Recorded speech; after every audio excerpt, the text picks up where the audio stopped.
চেনা যায় শিশুটিকে? ২০০০ সালের আগের যাদের জন্ম তারাই চিনবেন এই শিশুটিকে। যারা ইতিমধ্যে চিনে ফেলেছেন তারা এবার একটু নড়েচড়ে বসুন, কারণ আজকে আপনি এক গভীর সত্য জানতে চলেছেন। আসুন আজকের হট নিউজে আপনাদের আরও একটি অনুসন্ধানী নিউজ দেই।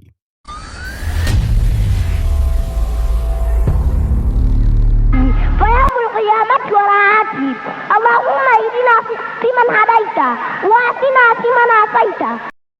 ২০০০ সালের শুরুর দিকে বাংলাদেশে একটি ভিডিও ক্যাসেট, ভিসিডি এবং ম্যাগাজিন লিফলেট দাবানলের মতো ভাইরাল হয়েছিল, যা ছিল তানজানিয়ার এক ৫ বছর বয়সী শিশু শায়েখ শরফুদ্দিন আল খলিফা রহমাতুল্লাহ।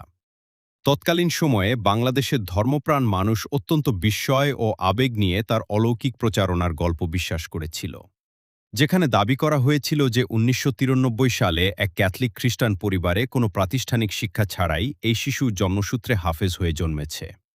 পাড়া মহল্লায় ব্যাপক প্রচার করা হয় যে মাত্র ৪ মাস বয়স থেকে সে অনর্গল আরবিতে কুরআন তিলাওয়াত শুরু করে এবং কোনো স্কুল বা মাদ্রাসায় না গিয়েই সে আরবি, ইংরেজি, ফ্রেঞ্চ, ইতালীয় ও সোয়াহিলি এই ৫টি ভাষায় দীর্ঘ বক্তব্য দিয়ে হাজার হাজার মানুষকে ইসলামে দীক্ষিত করছে।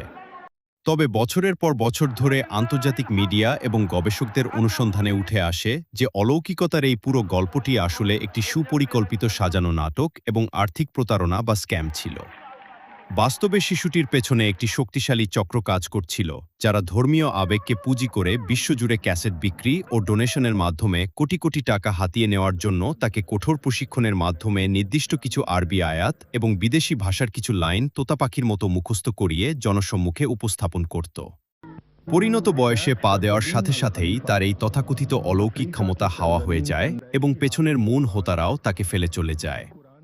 পরবর্তীতে শরফুদ্দিন আল খলিফা নিজের নাম পরিবর্তন করে ইডি খলিফা রেখে আফ্রিকার গাম্বিয়ায় সাধারণ জীবনযাপন করছেন। ২০০৭ সালে বাবা মায়ের মৃত্যুর পর গাম্বিয়ার এক নাগরিকের কাছে দত্তক হিসেবে চলে যাওয়ার পর তিনি নতুন করে প্রাতিষ্ঠানিক শিক্ষা গ্রহণ করেন এবং গাম্বিয়ার GTMI নামক প্রতিষ্ঠান থেকে আইটি বিষয়ে ডিপ্লোমা সম্পন্ন করে এখন একজন আইটি পেশাদার হিসেবে দিন কাটাচ্ছেন। মূলত ৯০-এর দশকের শেষের দিকে বা ২০০০ সালের শুরুতে আজকের মতো ইন্টারনেট, ফেসবুক, ইউটিউব বা গুগল অ্যাভেলেবল না থাকায় সাধারণ মানুষের কাছে তথ্য যাচাই বা ফ্যাক্ট চেক করার কোনো সুযোগ ছিল না। আর তথ্য প্রযুক্তির এই অনুপস্থিতির সুযোগ নিয়েই সে সময় একটি গোষ্ঠী এই ধরনের বিশাল গুজব খুব সহজেই মানুষের ধর্মীয় আবেগকে স্পর্শ করে বিশ্বব্যাপী ছড়িয়ে দিয়েছিল।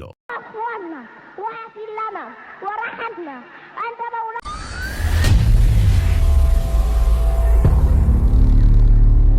এতক্ষণ হট নিউজের সাথে থাকার জন্য ধন্যবাদ।